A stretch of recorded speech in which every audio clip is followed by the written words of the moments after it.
You've also written about the use of philanthropy as a way to motivate young children. Can you speak to philanthropy in a successful family? Yeah, philanthropy is a really very important foundation for successful families. You know, if you look at what wealth is in a family, there are really four capital accounts that successful families think about. There's a human capital account.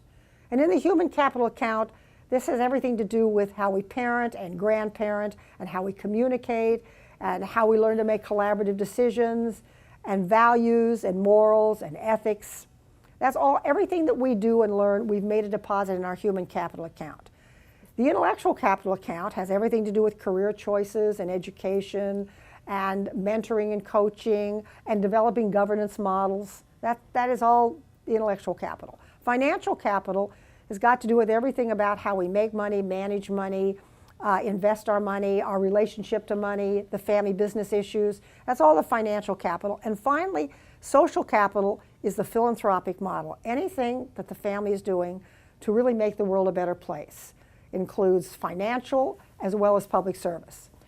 So the combined of these four capital accounts is the wealth of the family. When we talk about human capital, one of the important characteristics is learning how to make collaborative decisions. And this is very important in family business when we go from a first generation and there's a very powerful, in-control founder who can really make all the decisions, who can really play the my way or the highway card. But now the business gets passed to the next generation, and we no longer have that model of leadership. We have to collaborate on decision making. So we can practice that in philanthropy as we collaborate on how we're going to make our grants and what charities that we give. So we use the philanthropic activity now to build collaborative decision making. In the intellectual capital, I have had experience where many clients have young adults who get well educated and really are lost in terms of what they want to do with their lives.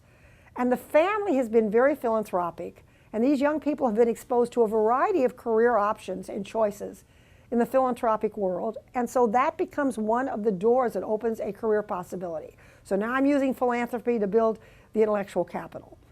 As it relates to the human capital, if in fact you have a foundation, then foundation funds have to be invested in a much more conservative manner. So if there's an active foundation, I want the junior members of a family sitting as an advisory board to the people who are making the decisions of investing. So now we're starting to teach them about investing capital. And it's not their capital, it's the foundation's capital. If you don't have a foundation, you can still segregate a certain amount of money in a family and announce to the family, this is our philanthropic pool. And we're going to invest it this year, and we're going to let you see how we're going to invest it. So we will be able to use this money to make the wisest philanthropic choices. So again, we're exposing them to some investment education through the use of what we do with the philanthropic funds. And so that's why philanthropy, not only is it a wonderful thing in terms of what it does for the world in which we live and how an individual feels when they're making a difference, but now I'm building deposits in all the human capital, the intellectual capital, and the financial capital accounts through the use of philanthropy.